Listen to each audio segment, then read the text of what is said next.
For decades, the private world of Queen Elizabeth II has been wrapped in silence, guarded by traditions, protocol, and an unspoken rule that certain truths must never see the light of day. Yet everything changed when a secret basement beneath Camilla's private residence was unexpectedly uncovered. What investigators found inside was more than just a forgotten room. It was a vault of handwritten letters from Queen Elizabeth herself, letters that no one in the royal household even knew were missing. And the content inside them has left King Charles shaken to his core. The discovery began innocently, with a routine inspection ordered after unusual structural concerns were reported below Camilla's wing. But when workers broke through an old reinforced panel, they stumbled upon a sealed compartment containing a box wrapped in royal insignia. Inside lay dozens of personal letters addressed directly to Camilla, written by the late monarch during some of the most turbulent years of the family's history. Why were these letters hidden? Why were they never mentioned after the Queen's passing? And more importantly, why were they locked away in a restricted area Camilla never reported? As early excerpts leaked from palace insiders, the implications became explosive. These were not simple notes of courtesy. They contained warnings, confessions, and private reflections from Elizabeth about the future of the monarchy, her concerns about Camilla's influence, and her heartfelt messages regarding Charles, William, and even the stability of the crown itself. Now, with the letters finally exposed, the palace is scrambling to understand who hid them, what the Queen truly feared, and how much of her final wishes were quietly buried in that basement. This is the discovery that could rewrite royal history and threaten everything the monarchy has tried to protect. King Charles III had just returned to London after an exhausting foreign tour, his body drained and his spirit weighed down by the familiar emptiness that echoed through the grand royal residences. Though he was based at Clarence House, its imposing walls only seemed to enlarge the invisible distance between him and those closest to him. He longed for quiet, and more than that, for a sense of real closeness with Queen Camilla after days spent apart.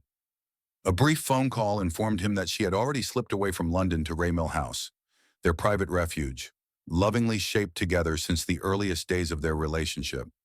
So he decided to steal a little time there to rest and breathe in her presence. Yet when he arrived, the villa met him with an uncanny stillness. The butler bowed deeply and explained that Camilla had indeed returned only a few hours earlier, but had gone out again on urgent business to retrieve an antique piece of jewelry needed for the following evening's dinner. A muted, unspoken disappointment flickered across Charles' features, but he quickly suppressed it. Her sudden absence, though, handed him something he rarely received, a stretch of time alone. He would use it to wander through the affectionate memories he and Camilla had sown into this house. The sun sank behind the ancient oaks, washing the gardens in a thin, sorrowful gold. Instead of withdrawing to his study, Charles shrugged on a coat and strolled outside. He walked slowly, his aging hand gliding over the worn marble of the balustrade. Everything at Raymill House bore Camilla's touch: the carefully shaped lavender borders, the rows of antique books arranged by subtle gradations of color. As dusk thickened into night, an odd pull guided his steps toward the cellar door. He descended the narrow stairs and flipped the light switch.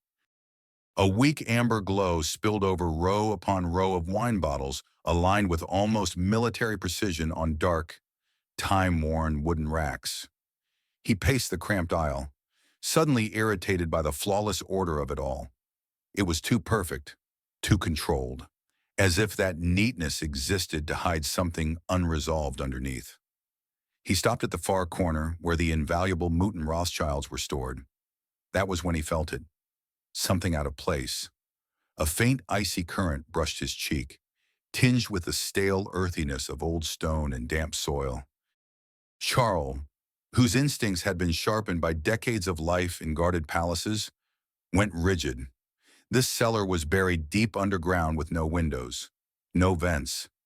How could there be a breeze? He blinked, pushing aside the haze of jet lag. Reaching out, he let his fingers skim the frigid wall behind the rack. For the first time, he noticed a slim crack near the floor, too narrow to see through, but still wide enough to allow that steady thread of cold air to seep in. Not confusion, but a hard-edged suspicion rose within him, washing away his fatigue. He remembered the old architectural plans of Raymill House.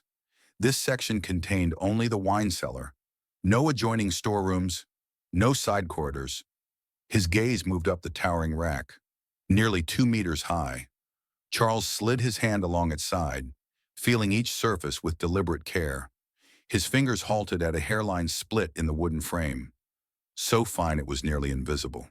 Yet its precision suggested not age or damage, but careful, intentional work. A hidden chamber. Camilla, what are you hiding from me? The thought growled through his mind without breaking the silence. This unease went beyond ordinary marital friction. It reeked of secrets, deceit, and perhaps something that reached into the very core of the monarchy itself. Beneath his polished royal composure, a buried anger flickered to life. It mattered less why she kept something hidden than what she had locked away. Drawing on the quiet authority of a man used to ruling worlds without raising his voice, Charles pressed his shoulder gently against the rack. With a faint, almost ghostly creak, the heavy structure shifted aside, as he had suspected. Behind it was a small, weather-beaten oak door, neatly set into a concealed frame. Before his fingers could close around the rusted latch, a sound drifted down from the stairwell. Click, click. Soft, measured footsteps descended. Someone approaching with purpose. Perhaps Camilla had returned earlier than expected, or a servant had been sent to retrieve a bottle. Charles stopped at once. The expression that had moments before been taut with shock and indignation smoothed itself into the harmless calm of an elderly man admiring his wines. He quickly eased the rack back into place, aligning it flawlessly against the wall so that the seam once again vanished from sight. His heart thudded with an intensity he had not felt since his younger days, standing before hostile crowds. Turning away from the sealed wall, Charles reached for a bottle of 1982 Mouton Rothschild and pretended to study the label with idle interest. The cellar door eased open. Standing there was Mrs. Mills, the aging housekeeper who had long been devoted to Camilla. She still oversaw the cellars and tended the gardens, accustomed to the king and queen retreating here for their weekends. "Your Majesty, may I assist with anything?" Mrs. Mills spoke evenly, but her eyes shifted briefly towards Charles and then to the rack, lingering for just a moment too long. "No, Mills," Charles replied, his tone unruffled and controlled. "I am simply looking over Her Majesty's collection. Fine vintages require proper attention." He slid the bottle back into place, offered her a courteous, almost absent smile, and walked past her up the stairs, leaving Mrs. Mills poised at the cellar entrance. On the steps, Charles inhaled deeply, trying to calm the storm in his chest. He did not look back, but in his mind, one thought had already taken root. Mrs. Mills had sensed that something was wrong, or worse, she was part of whatever was being hidden. Back in his private room, Charles stood before the window, gazing out at the garden, now swallowed by darkness. His hands curled into fists until his nails pressed hard into his palms. The memory of that unnatural chill still clung to his skin, feeling less like a draft and more like a warning. Not yet. I have to wait. He understood that if the secret was grave enough for Camilla to seal it away, then its revelation would fracture more than just their marriage. It might send shockwaves through the entire political landscape. This was not the moment to confront her, not when she might already be on guard, and when others could be observing his every move. Charles decided he would return to the cellar only after the night reached its deepest stillness, when even the stones of Raymill House seemed to be asleep. Only then would he dare open that hidden door and face whatever truth lay behind it. On this night, Raymill House had ceased to be a sanctuary. It had become a dimly lit war zone, and Charles, an aging soldier, receiving his first cryptic orders. As he stared into the frail moonlight, he shaped a silent vow. Tomorrow, the throne may shake, but I must discover what threatens it. In that coldless, motionless darkness, the resolve of a king who felt betrayed quietly solidified. At 2 in the morning, Ray Mill House lay buried in perfect silence, disturbed only by the faint whisper of leaves outside and the heavy, deliberate rhythm of King Charles III's heartbeat. He moved with the practiced caution of a man accustomed to living under constant observation. The small flashlight in his hand, covered to dim its glow, cast only a thin line of light, enough to guide him without revealing his presence. Entering the cellar again, the same icy gust greeted him like a breath from a forgotten age. Without faltering, he grasped the corroded latch. A wave of stale dampness and ancient dust rushed out, smelling of long-buried artifacts. He stepped forward into a narrow, moisture-soaked corridor that looked untouched for decades. The passage led him into a cramped stone chamber, where the air hung heavy and deathly cold like that of a crypt. His flashlight swept across the room, catching on a single object resting on the flagstones. A dark wooden chest, its rusted lock and thick blanket of gray dust marking it as something untouched for years. It resembled a dormant Pandora's box, poised to release whatever curse it hid. Charles lowered himself to his knees, pulling out a thin iron bar he had brought for this task. It was an action unbefitting a king, one that stripped away rank and dignity, but he accepted it willingly in pursuit of the truth. The shriek of the rusted lock echoed harshly in the tiny chamber, before it finally gave way. Holding his breath, he lifted the lid. No jewels or gold glittered inside. Instead, he found something far more personal. Stacks of handwritten letters bound with fading silk ribbons and a collection of worn leather journals. On the first journal's opening page, illuminated by the muted amber glow of his flashlight, appeared a handwriting he recognized instantly. Elegant, firm, unmistakable. The penmanship of his late mother, Queen Elizabeth II. Charles felt his heart tighten painfully. His earlier suspicions hardened into cold, paralyzing shock. This was no error or stray rumor. This was a legacy his mother had deliberately hidden away, meant to outlive her and reach him only under dire circumstances. With trembling fingers, he picked up the first letter addressed simply to my son, yet never sent. His eyes scanned the lines. The wavering script, written by a mother nearing the end of her life, made the warning unbearably real. She wrote, "Charles, I do not trust Camilla. She seeks to weave herself into the heart of power, and when I am gone, you must remain watchful. There are matters I uncovered but dared not expose, for they could fracture the crown itself. If you have found these words, then the truth lies hidden where no one would think to look. Ask yourself, why does Camilla guard secrets that do not rightfully belong to her?" He turned to the journal. Its concise, sharply worded entries cast light on a troubling portrait of manipulation. "I worry that Camilla possesses materials and correspondence crucial to the crown, and should they disappear, the consequences would be catastrophic. She acts in the shadows, unnoticed. I pray Charles remains clear-sighted enough to see past her veil." Charles lowered his head, gripping the leather-bound volume until his knuckles drained of color. Rage flared through him, hot, unforgiving, and violent against the chamber's chill.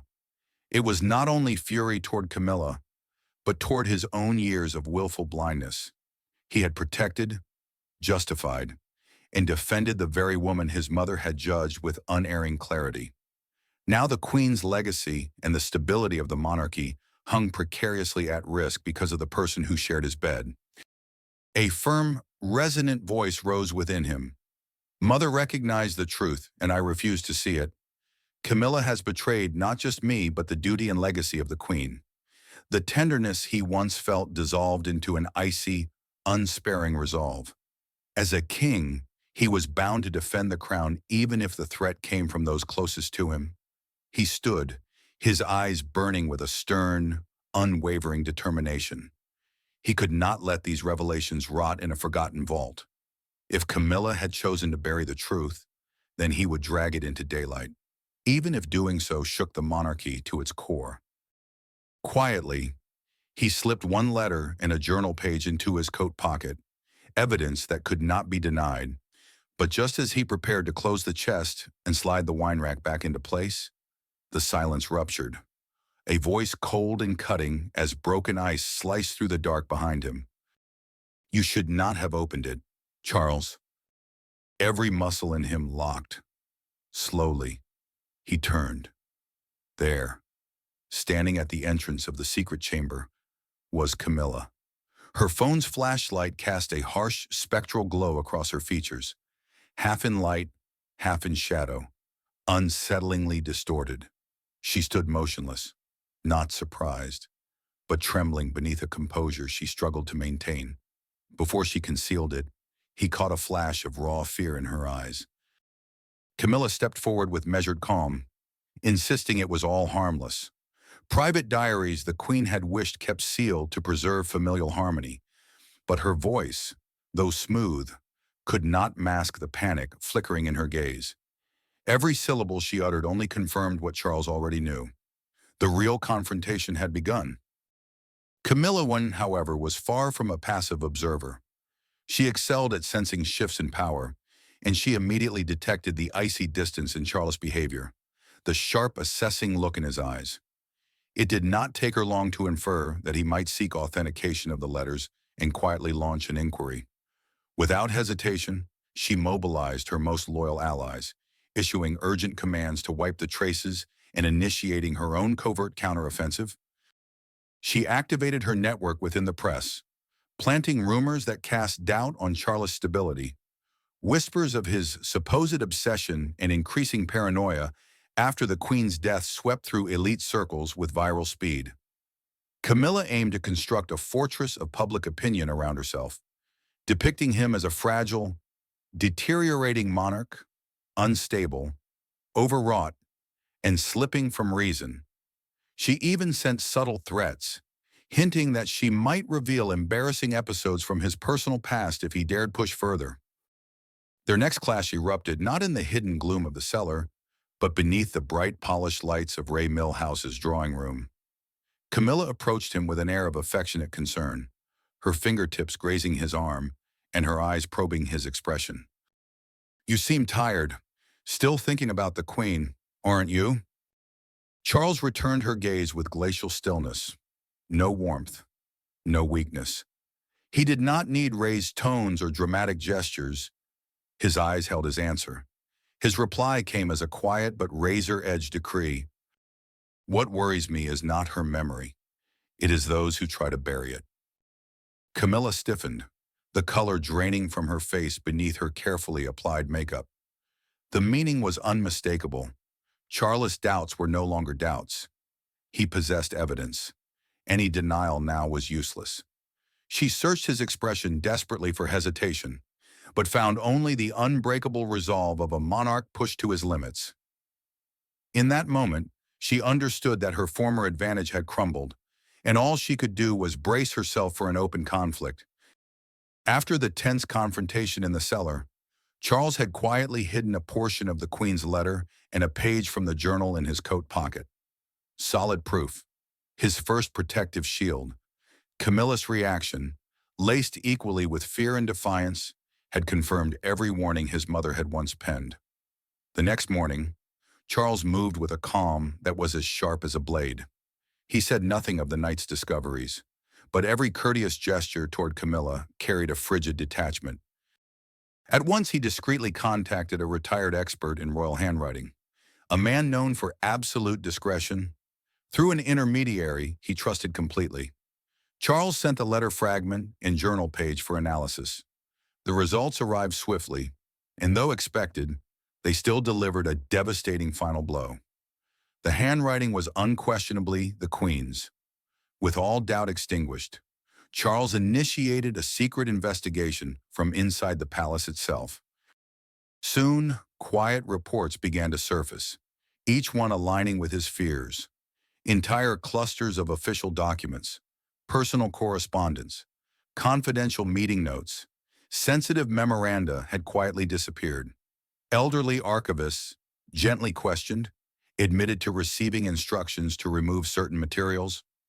Disturbingly, those orders had come through a senior official known to be closely aligned with Camilla. Charles traced each thread, assembling a careful map of her influence. It became painfully clear she had never acted alone. A small, tightly interlocked network protected her. Loyal and airtight, it included her private secretary, the long-serving Ray Millhouse housekeeper, Mrs. Mills, and who had appeared in the cellar that night, and even former advisors Charles had once considered trustworthy. The betrayal was no longer confined to Camilla. It had penetrated the monarchy itself like a spreading rot.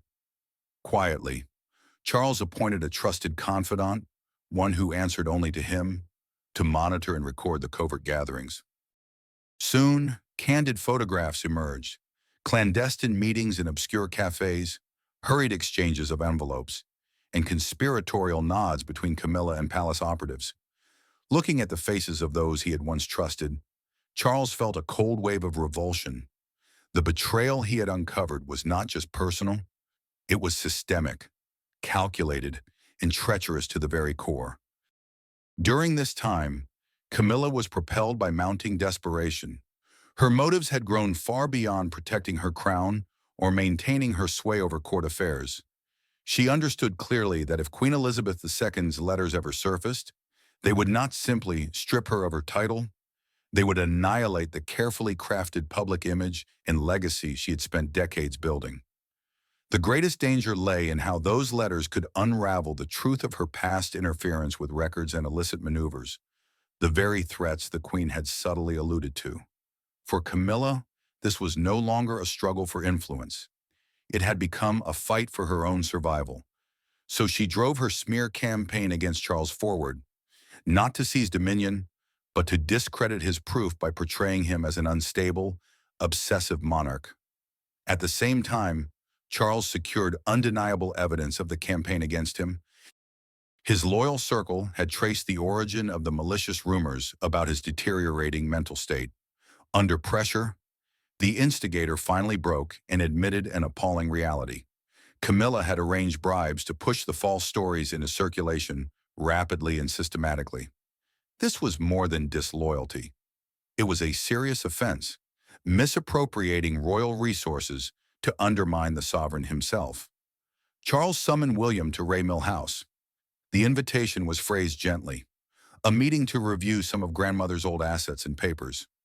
William arrived unsuspecting, yet almost at once felt the heaviness in the atmosphere. His father's unusually grave stillness betrayed that something monumental lay ahead.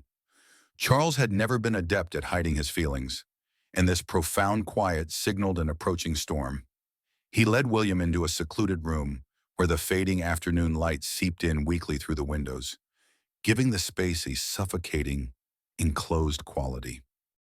On an old oak table rested the small wooden chest beside carefully authenticated fragments of the documents, the Queen's letter and evidence of Camilla's covert dealings. There were no polite preludes, no ceremonial small talk customary in royal exchanges. Speaking not as a monarch, but as a wounded father, Charles went directly to the core. He opened the chest and placed the aged letter before his son. "Read it, my son," Charles said, his voice low, hoarse, worn by a lifetime of burdens.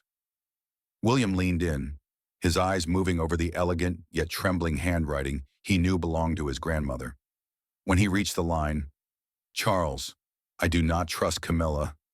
Protect the throne from dishonest hands." He stopped. He stared at the page as though Queen Elizabeth II herself were addressing him across the gulf of time. His first reaction was stunned disbelief, but the shock soon hardened into a controlled, icy fury. He stood abruptly, pacing tight circuits across the room, his fists clenched so tightly his knuckles whitened. He felt no suspicion toward his father. His anger was directed solely at the web of deceit and manipulation. This was not only an affront to his father, it was a profound violation of his grandmother's enduring legacy. Turning back to Charles, William's expression had changed completely. Gone was any trace of uncertainty. In its place stood the firm, battle-ready resolve of a prince raised to defend the crown. He set his hand on the table just inches from the letter and spoke with unwavering conviction. If grandmother foresaw this, then we have to expose it. I won't allow her final warning to be smothered and buried beneath lies. The truth must come out for the sake of the kingdom. Charles studied his son. In that moment, he was no longer looking at a pupil, but at an equal partner. The two of them now shared custody of the monarchy's future. Their bond as father and son crystallized into an unbreakable alliance grounded in trust and a common mission, the pursuit of truth. Charles inclined his head, his words as sharp and decisive as the crack of a starting gun. Good. We will not remain silent. But you must understand, once this truth is released, nothing will be the same. The throne will tremble, and you will carry the consequences alongside me. Alongside the letter, Charles presented William with proof of Camilla's bribery of the rumor-monger, evidence that obliterated any last fragment of doubt. William now grasped that this was more than a search for clarity or fairness. It was a campaign against corruption and abuse that had sunk deep into the royal institution. Father and son then sat in deliberate, focused discussion, shaping their response. Their quiet carried more force than any proclamation. They spoke less of personal hurt and more of tactics. They needed to control the story to ensure that when the truth broke, it would not raise the monarchy beyond repair. A strategy emerged: orchestrate a careful initial leak of the letter's core message to ignite an unstoppable public storm, followed by a formal, indisputable disclosure of the full truth. As William left Ray Mill House, his eyes held a colder gleam and a sharpened sense of responsibility. He was no longer merely the heir. He had become his father's crucial ally in a struggle for the institution's survival. Charles watched him go, feeling a weight lift from his own shoulders. At last, he had the steadfast support he needed. The spark had been lit, and now it was poised to blaze across the kingdom. Armed with William's steadfast support and incontrovertible proof, King Charles set in motion the most audacious move of his reign. Instead of issuing a blunt royal statement, he chose a more calculated strategy, a controlled leak. A select circle of his most trusted advisors, personally chosen and directed by William, were tasked with discreetly funneling portions of Queen Elizabeth II's letter and journal to major international media. The objective was not chaos, but the creation of a relentless wave of public pressure that no one could silence. The effect was explosive. Headlines on the front pages of leading newspapers across the globe blared in near unison. Queen Elizabeth II's final journal cast doubt on Camilla. The public staggered under the revelation. The carefully rationed information disclosed just enough to call Camilla's integrity into question while keeping the full scope of the scandal under wraps. The fact that the text was authenticated as the late Queen's own handwriting gave it a solemn, irrefutable historical weight. Soon, crowds amassed outside Buckingham Palace. These were not casual onlookers, but devoted subjects who cherished Queen Elizabeth II's memory. Their chants of her name rang through the air, banners demanding explanations held aloft. Charles had taken the deep reservoir of affection for his mother and turned it into his most formidable political weapon. Within her own quarters, Camilla spiraled into fury.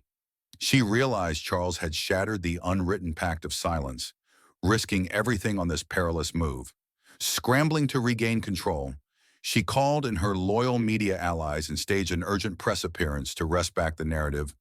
Facing cameras, she lashed out publicly, branding William a traitor to his own blood, accusing him of weaponizing lies and distorting his grandmother's wishes to speed his path to the throne.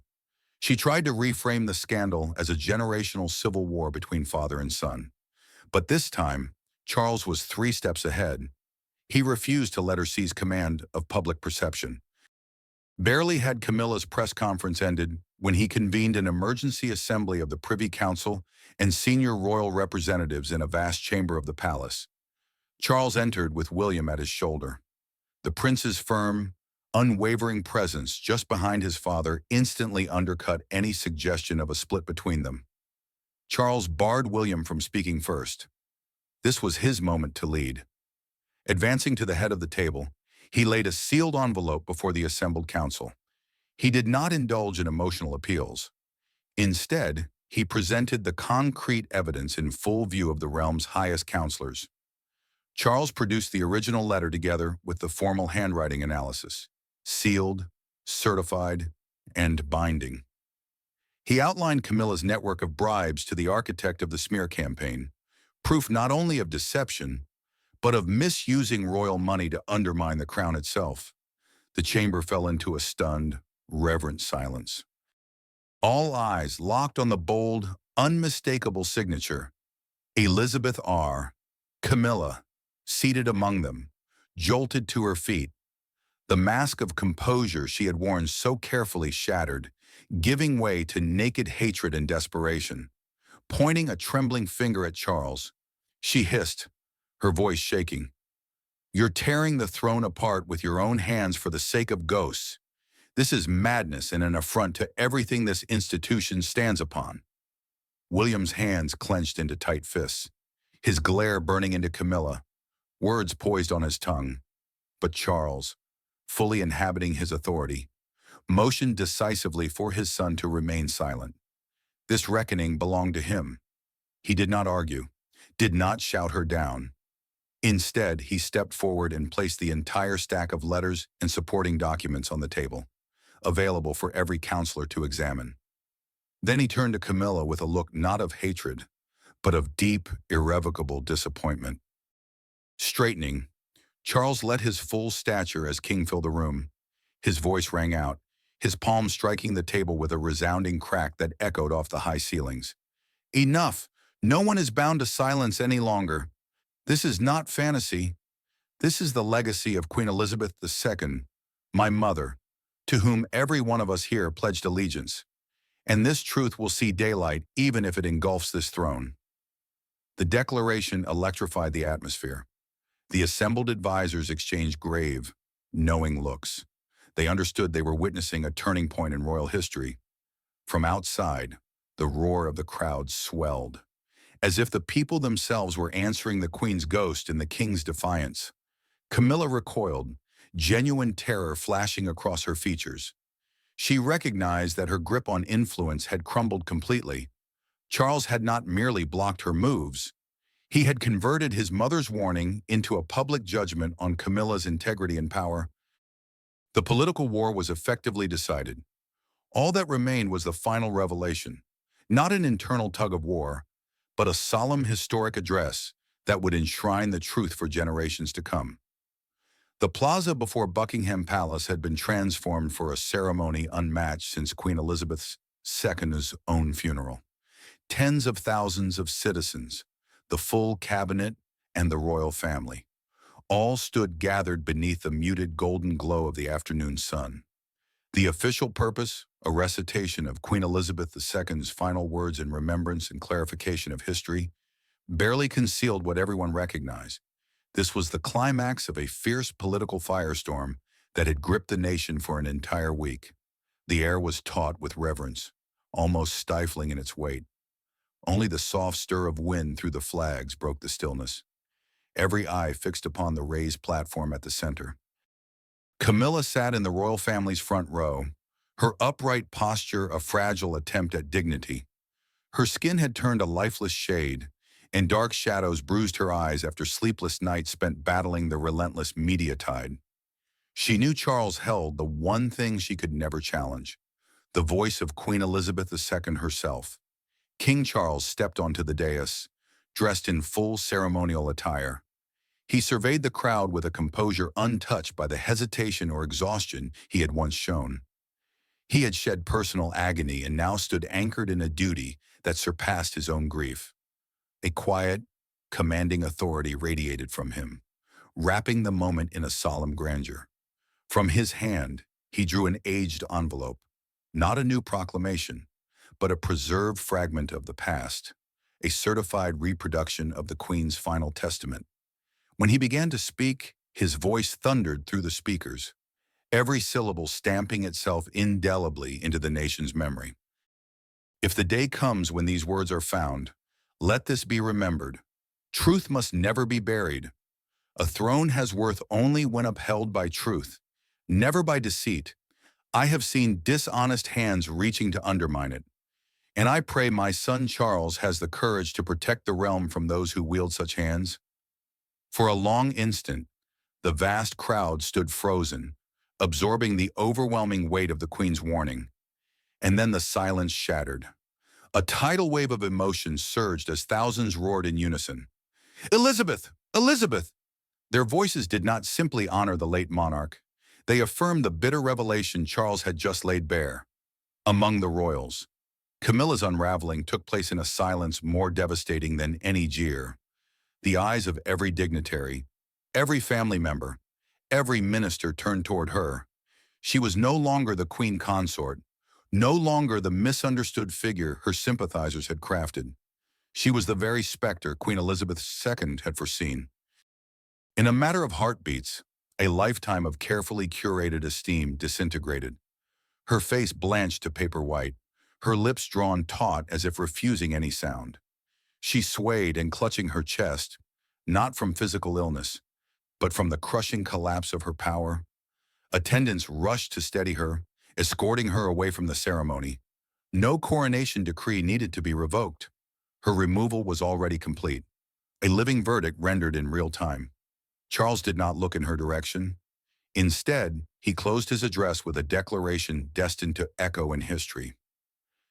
Today, I speak not as a sovereign, but as a son, and I vow to the people of England, the truth of Queen Elizabeth II, my mother, shall endure with this nation. Falsehood has been exposed, and the kingdom stands cleansed. Behind him, William remained steadfast, eyes reddened but unwavering. He had no need for a speech. His presence alone was an oath that the next generation would guard this legacy of honesty with the same unbreakable resolve. As the ceremony concluded, Charles lingered on the platform, bearing the crown's weight. But now it was not the weight of tradition alone. It was the burden of moral clarity. He had defended the throne against the shadows of deceit, not through force, but through the immovable power of truth. The saga of Camilla, of secrets hidden and uncovered, had reached its official end. Charles had fulfilled his promise to his mother and to the nation. Now that the tale's final chord has sounded, what resonates within you? Do you feel a somber satisfaction in Charles's choice to uphold his mother's uncompromising truth over the fragile piece of the crown? Or does Camilla's swift downfall stir a different impulse? Perhaps a wish for another path, another fate for this fallen figure caught in the crossfire of power and legacy.